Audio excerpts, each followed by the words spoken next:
Hablar de Marco Porcio Catón el Viejo es referirse a la misma esencia original del pueblo romano y sus seculares y arraigadas tradiciones y costumbres.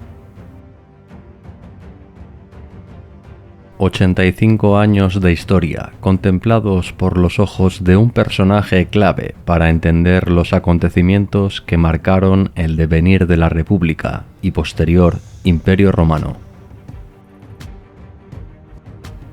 Un testigo y actor que vivió en primera persona las iniciales incursiones de Roma más allá de los mares en Hispania y Grecia, hasta consolidarse como la potencia hegemónica del Mediterráneo, tras la aniquilación total de Cartago.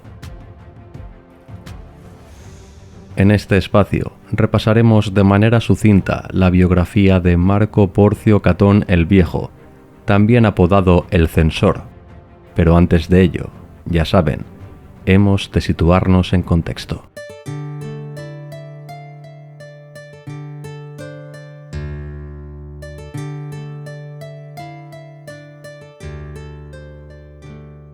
Nuestro protagonista nació en el año 234 antes de nuestra era, en Tusculum, una villa con derecho a voto y ciudadanía romana, ubicada a unos 25 kilómetros de la capital.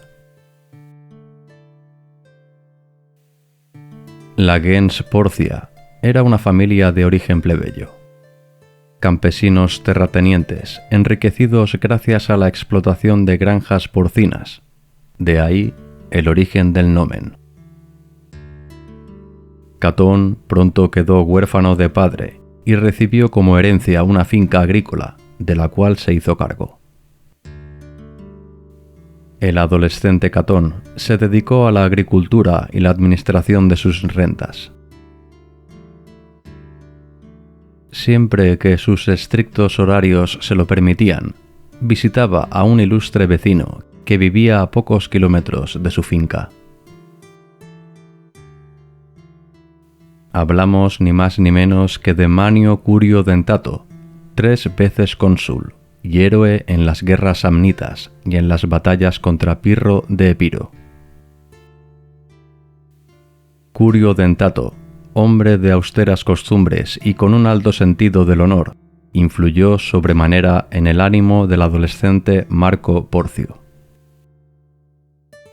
Su padre y bisabuelo se habían destacado como valerosos militares, al igual que su juvenil héroe.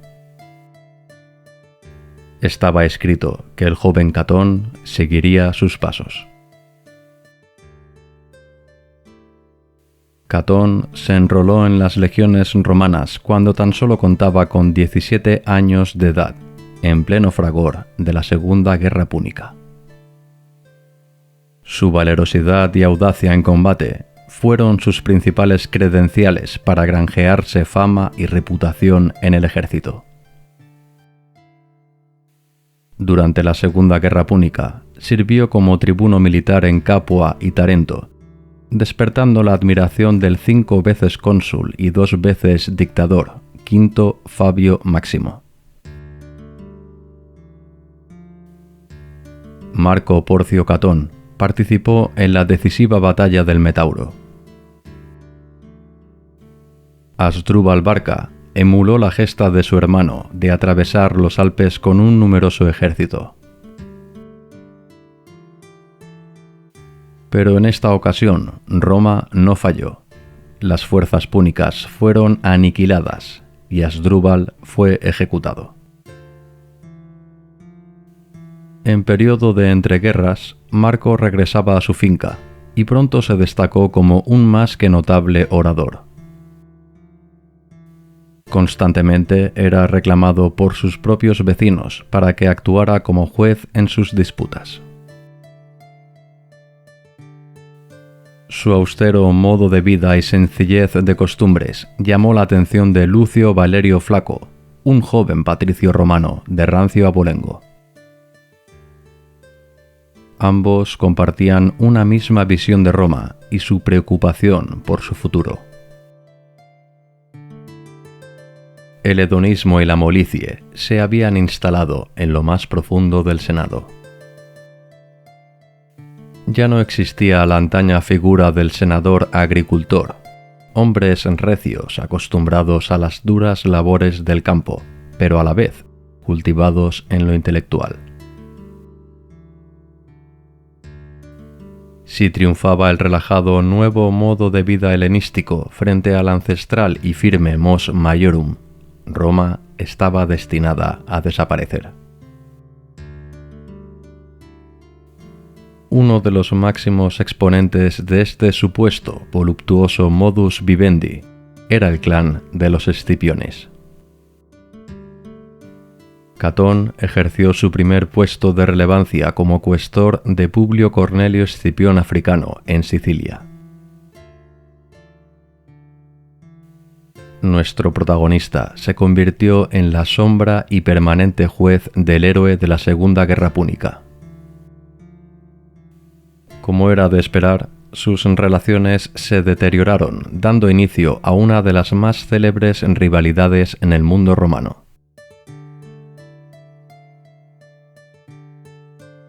La entrada del segundo siglo antes de nuestra era trajo el fin de la Segunda Guerra Púnica. Catón, de la mano de Valerio Flaco, se labró su propia carrera como homo novus, el primero de su familia que consiguió investirse con la toga senatorial.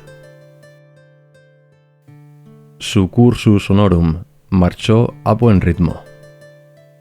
Edil curul y un año después pretor en Cerdeña, al mando de 3.000 hombres, lugar donde instauró su particular modo de entender la sociedad romana ideal.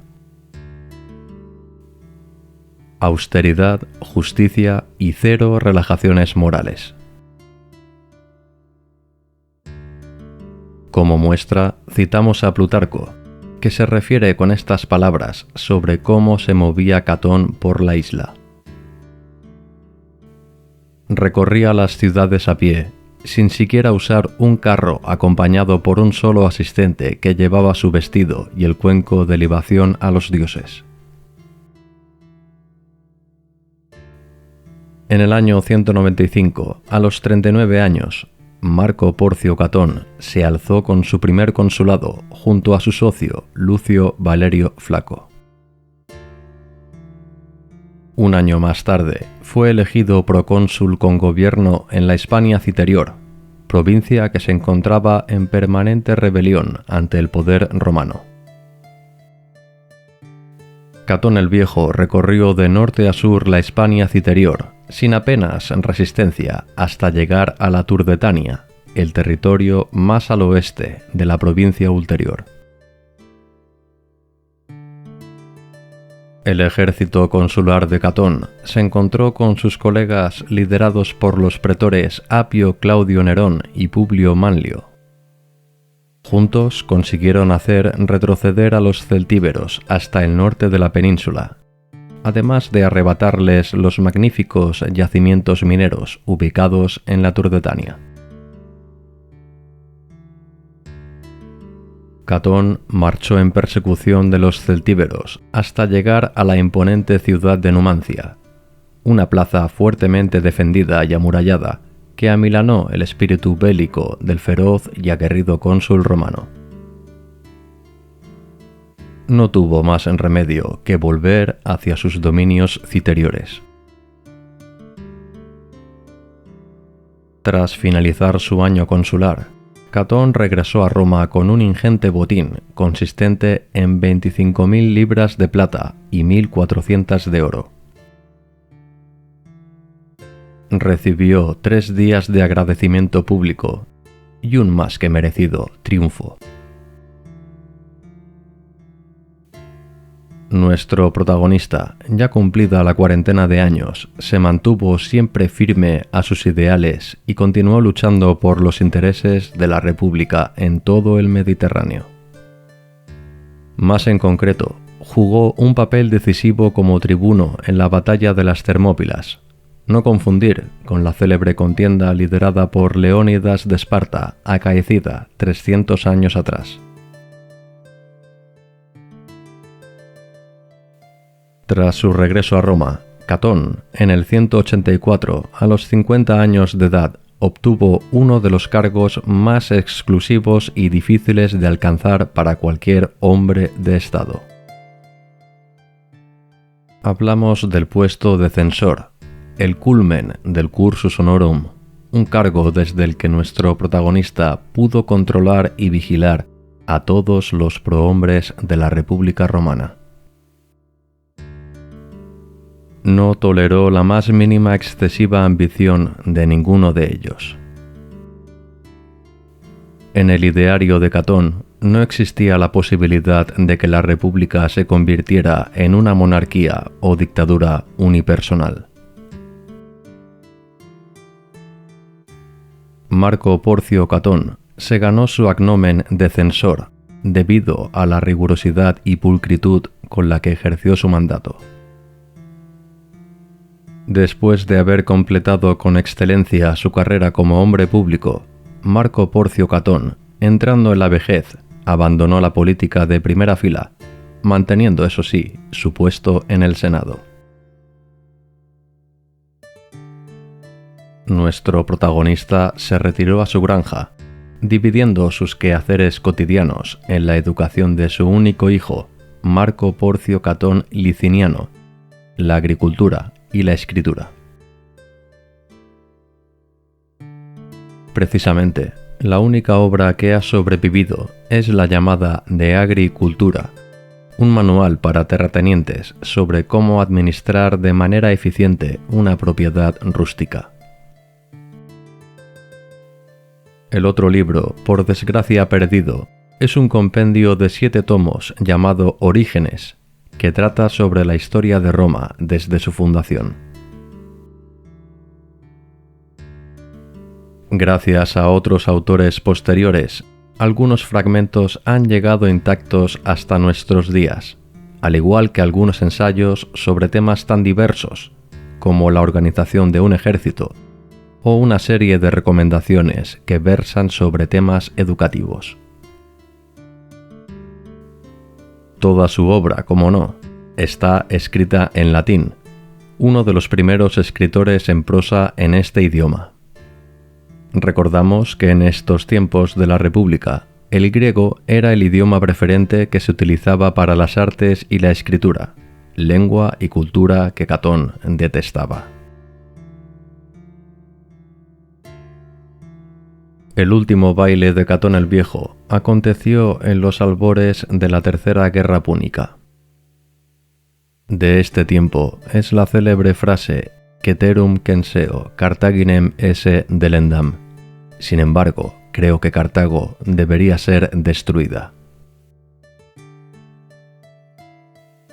La famosa coletilla con la que finalizaba cada uno de sus discursos en el Senado. Y es que los púnicos volvieron a rebelarse contra Roma.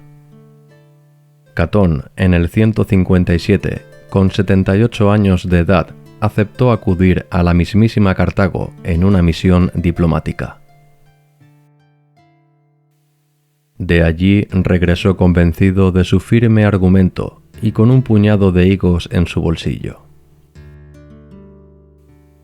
En una sesión senatorial, los arrojó a una mesa y preguntó a sus colegas de dónde creían que procedían. Ninguno acertó el origen. Catón sonrió. Provienen de Cartago y aún están frescos. Los cartagineses pueden volver a presentarse en un instante en las mismísimas puertas de Roma. Los curiosos devenires del destino prefijaron que Publio Cornelio Escipión Emiliano, nieto adoptivo del mítico africano, admirara el modo de vida y el mensaje político de Catón. Marco Porcio Catón el Viejo falleció en el año 149, quizá sucumbiendo en sus últimos años a las tentaciones inmorales contra las que tanto luchó durante toda su vida.